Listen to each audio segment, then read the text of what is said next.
Hello hi friends, అందరికీ good morning. Friends, ఇక్కడ వచ్చేసి రేపు శుక్రవారం కదా ఫ్రెండ్స్, అందుకని చెప్పేసి ఈరోజు స్వీట్ అయితే తయారు చేస్తున్నాను.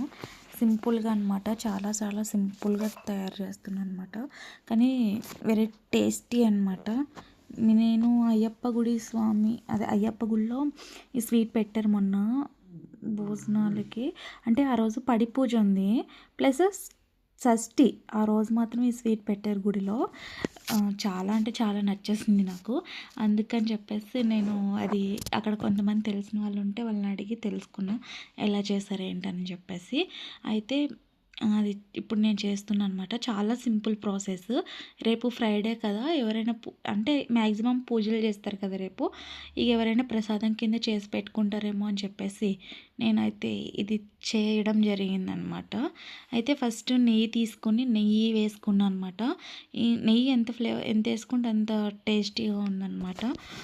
అయితే 2 స్పూన్స్ నెయ్యి వేసి అందులో ఎర్ర నూక అంటారు కదా, కొంతమంది దొడ్డి రవ్వ అంటారు, కొంతమంది ఎర్ర నూక అంటారు, ఇంకొంతమంది గోధుమ నూక అంటారు అనుకుంటా.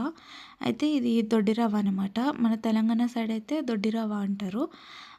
ఇంకా కొన్ని చోట్ల అయితే ఎర్ర నూకను కూడా అంటారు. ఇప్పుడు దాన్ని వేయిస్తున్నాను అనమాట. నేతిలో వేసి మంచిగా బ్రౌన్ షేడ్ వచ్చి, అది ఆల్రెడీ బ్రౌనే ఉంటుంది, తెలుస్తుంది మనకి రోస్ట్ అయింది. ఇంక అప్పుడు కొంచెం రోస్ట్ చేసేసుకొని పక్కన పెట్టేసుకోవడం అనమాట. ఇక తర్వాత నేను బెల్లం వేసాను.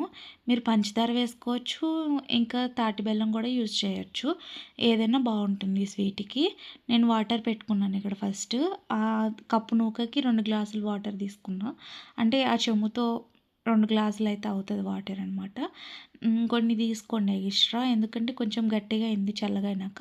అదే వేడివేడిగా ఉన్నప్పుడు అయితే కరెక్ట్గా ఉంది, కొంచెం ఎక్కువ తీసుకోండి దాని మీద.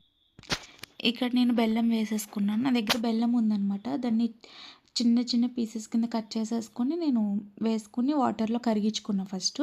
జస్ట్ కొంచెం కరిగించుకున్నాక అప్పుడు తర్వాత నూక, సగ్గుబియ్యం, అదే సాబుదీనా సగ్గుబియ్యం అంటారు, సగ్గుబియ్యం అని ఏమంటాం, అవి వేసేసుకోవడం అనమాట. అవి వేసుకొని, అంటే నేను చిన్న చిన్న సగ్గుబియ్యం తీసుకున్నాను. అవి టేస్టీగా అనిపిస్తున్నాయి ఎందుకో. పెద్దవి కూడా బాగానే ఉంటాయి, బట్ నాకు ఇవి చూడడానికి చాలా టెంప్టింగ్గా ఉన్నాయి. అందుకని చిన్న సైజు, స్మాల్ సైజ్ తీసుకున్నా. నేను ఎక్కడ తీసుకున్నానంటే నేషనల్ మార్ట్లో తీసుకున్నాను అనమాట ఇవి. అయితే చాలా బాగున్నాయి ఇవి. నేను దీంతో పాటు ఇంకొక స్వీట్ కూడా చేయొచ్చు అంట, అది మనకి ఏమంటారో అర్థం కాదు, బూందీ లడ్డులాగా వస్తుంది, అది కూడా చేయొచ్చు అంట. బట్ అవి చేద్దామని తెచ్చాను నేను యాక్చువల్లీ, ఇలా ఉపయోగపడుతున్నాయి అనమాట. అయితే ఈ స్వీట్ అయితే ఇప్పుడు 2 బాయిల్ అవ్వాలి కొంచెం. అవి కుక్ అయింది తెలుస్తుంది కదా. ఆల్రెడీ ముందు నానబెట్టుకున్నాను నేను, ఒక 10-15 నిమిషాలు నానబెట్టుకున్నాకనే ఇవి నేను ఇందులో వేస్తున్నాను అనమాట. తొందరగా కుక్ అయిపోతే నానబెట్టుకుంటే. నానబెట్టుకోకపోతే కుక్ తొందరగా కొంచెం లేట్ అవుతుంది ఉడకడానికి. నేను ముందుగా 15 నిమిషాలు ముందుగా నానబెట్టుకున్నాను కాబట్టి నాకు తొందరగానే ఉడికిపోయినాయి అన్నమాట. ఇవి 2 ఉడికినాక ఇంకా ఏముండదు. ఒక డ్రై ఫ్రూట్స్ వేసుకునే వాళ్ళు డ్రై ఫ్రూట్స్ వేసుకోవచ్చు, బట్ నా దగ్గర అయితే అవైలబుల్ లేవు, ఎందుకంటే అయిపోయినాయి అన్నమాట నాకు. అందుకని నేను డ్రై ఫ్రూట్స్ వేయలేదు, నెయ్యి మాత్రమే వేసాను. నెయ్యి ఫ్లేవర్ అయితే చాలా చాలా చాలా బాగుంది అసలు. మీరు కూడా ఒకసారి ట్రై చేయండి, చాలా అంటే చాలా బాగుంది. నేను ఇక్కడ మ్యూజిక్ యాడ్ చేస్తున్నాను, చూసేయండి.